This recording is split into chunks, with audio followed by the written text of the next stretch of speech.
Herzlich willkommen zu meinem neuen Video. Ich bin in El Nido auf Palawan und bei El Nido liegt die große Lagune, ein faszinierender Ort mit smaragdgrünem Wasser. Allerdings bin ich hier natürlich nicht die Einzige, die hier mit ihrem Kajak unterwegs ist. Es gibt noch einige andere, aber das ist auch in Ordnung so. Weil warum soll man diese schönen Orte der Welt nicht möglichst vielen Menschen zeigen? Und die Regeln sind hier recht strikt. Das heißt, man muss sich hier ordentlich benehmen und man darf auch nicht überall hin. Zum Beispiel darf man hier nicht einfach rumschnorcheln, wie man möchte. Palawan liegt zwischen dem Südchinesischen Meer und der Sulusee. Über 1770 Nebeninseln, unzählige Buchten, Fjorde und Archipele gehören zu dieser Inselwelt, die als westlichste und eine der unerschlossensten Provinzen die letzte Grenze der Philippinen genannt wird. In der letzten Folge sind wir auf der Insel Palawan an den Ort Sabang zurückgekehrt, der uns schon von den unterirdischen Flüssen bekannt war. Hier sind wir untergetaucht in das Labyrinth des Mangrovenwaldes, der dafür sorgt, dass Palawan so bleibt, wie es ist. Heute geht meine Reise weiter und eigentlich wollte ich in der letzten Folge schon mit euch im Norden von Palawan im Sehnsuchtsort El Nido sein. Der Ort El Nido liegt im Norden der Insel Palawan, die zu den Philippinen gehört. Genauer gesagt befindet er sich an der nordwestlichen Spitze von Palawan. Früher war der Tourismus in El Nido vergleichsweise geringer als heute. Bis in die späten 1990er Jahre war El Nido eher ein Geheimtipp für Reisende, die nach abgelegenen und unberührten Orten suchten. Die Infrastruktur war begrenzt, es gab weniger Unterkünfte und Transportmöglichkeiten waren weniger entwickelt. In den letzten 2 Jahrzehnten hat sich das jedoch stark geändert. Der Name El Nido stammt aus dem Spanischen und bedeutet übersetzt das Nest. Es stammt wahrscheinlich von den zahlreichen Schwalbennestern, auf Spanisch Nidos, die an den Felsen der Region zu finden sind. Früher wurden diese Schwalbennester von einheimischen Sammlern geerntet, um sie für die Herstellung von traditioneller chinesischer Medizin zu verwenden. Die einzigartigen Karstformationen, versteckten Buchten und türkisfarbenen Lagunen machen El Nido zu einem wahrhaft spektakulären Ort. Heute findet die Tour statt, wegen der ich überhaupt nach El Nido gekommen bin. Eine Boots-, Bade- und Schnorcheltour durch die Inselwelt der Buckwheat-Bucht von El Nido. So eine Tour habe ich bereits im etwas südlicher gelegenen Port Barton in Folge 41 unternommen und es war herrlich. Unser erstes Ziel ist ein Traumstrand mit dem eigentümlichen Namen Seven Commandos, der noch am Festland liegt und für den nur eine Felsspitze umrundet werden muss. Auf Instagram sind Bilder dieses Strandes zu finden, auf denen Menschen ganz für sich allein, verträumt an diesem paradiesischen Strand stehen und aufs Meer hinausblicken. Als unser Boot den Anker wirft und wir hier abgesetzt werden, sind wir nicht die Ersten. Ja, herzlich willkommen auf Palawan und herzlich willkommen auf El Nido, beziehungsweise bei El Nido. An der Küste vom Südchinesischen Meer, mehr im nördlichen Teil von Palawan. Ein Traumort. In meinem Reiseführer stand, dass man hier unbedingt her muss. Und in den Reiseführern von den anderen stand das wahrscheinlich auch drin, weil ich bin hier definitiv nicht alleine. Der Strand ist ohne Frage toll. Das Wasser ist türkisblau und badewannenwarm. Von dort geht die Fahrt weiter zu einem Highlight der Tour, der großen Lagune. Sie liegt im Inneren der Insel Minilog, 7 Kilometer südwestlich von El Nido und auch hier ist einiges los. Zahlreiche Ausflugsboote ankern im tiefblauen Wasser vor dem Eingang zur Lagune. Hier kann man sich Kajaks mieten, mit denen man auf eigene Faust das Innere der Lagune erkunden kann. Das mache ich natürlich, denn man hat gar keine Wahl. Anders darf und kommt man gar nicht hinein. Steile Wände der Karstfelsen ragen über der Lagune auf. Das Wasser leuchtet grün und nun ist es bis auf gelegentliche Böen windstill. Nur ab und zu faucht ein Windstoß hinein. Hier ist es schon ein bisschen windig, ab und zu kommen mal Böen in die Lagune rein. Das macht aber nichts, weil die Wellen bleiben draußen. Dadurch, dass die Lagune so gut rundherum abgeschirmt ist, kommen keine Wellen rein. Das bedeutet, dass auch nicht so erfahrene Kajakfahrer hier eine gute Chance haben, sicher und ruhig und ohne Angst mit dem Kajak unterwegs sein zu können. Je tiefer man in die Lagune hineinfährt, umso weniger ist los, denn offenbar fehlt den meisten Paddlern die Kondition. In den abgelegeneren Ecken gewinnt man deshalb sogar eine Vorstellung, wie es wäre, hier alleine zu sein. Ja, am Eingang zur Lagune ist die Lagune natürlich total überlaufen, das ist auch klar. Aber wer hier bis ganz hinten durchfährt, der hat auch so ein paar einsame Momente hier. Vielleicht hat jemand von euch auch schon mein Video von Port Barton gesehen. Das ist auch hier von Palawan.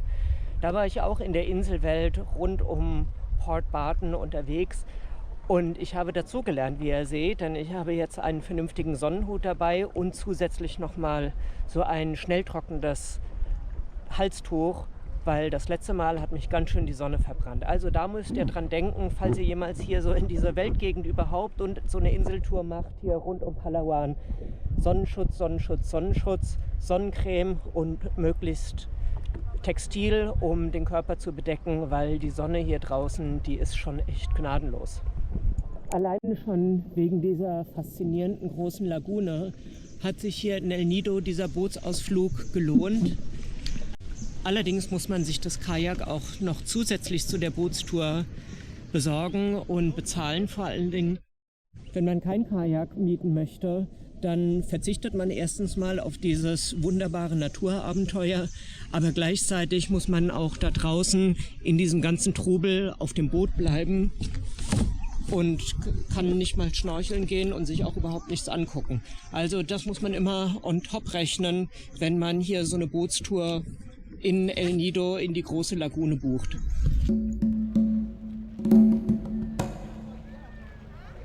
Nachdem die Mittagspause ausgestanden ist, fährt unser Schiff eine Bucht weiter und wirft dort an einer senkrechten Felswand den Anker. Hier kann man tauchen und schnorcheln. Es ist tiefblau und der Fels fällt auch unter Wasser fast senkrecht in die Tiefe.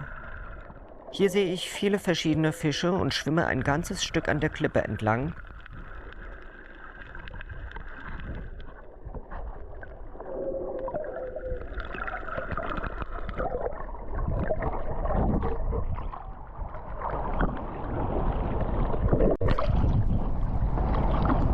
Ja, da bin ich also mal wieder im Wasser.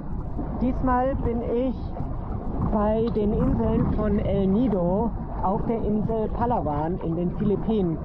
Schaut euch dieses herrliche Inselarchipel an und unter Wasser ist noch mal genauso viel los.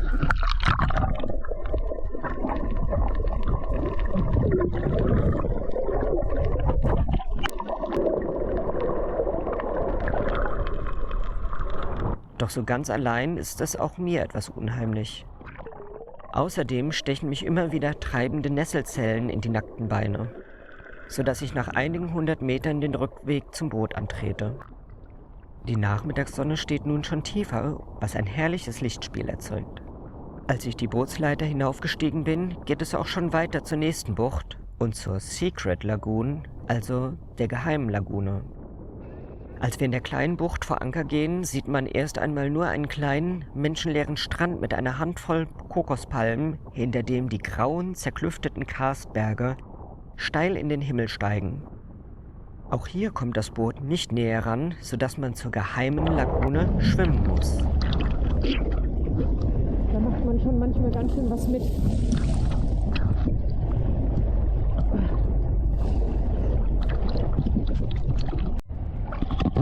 Ihr seht ja, was ich hier mit euch mache. Das ist manchmal ein bisschen umständlich. Deswegen wäre es total super, wenn ihr mir ein Abo da lassen würdet. Ein etwa 1 Meter großes Loch im Fels führt hinein. Auf allen Vieren muss man hindurchkriechen und dabei aufpassen, sich nicht die Knie und den Kopf am rauen Fels zu verletzen. Ja, durch dieses Loch muss man durchkriechen, um in die Secret Lagoon, in die geheime Lagune zu kommen.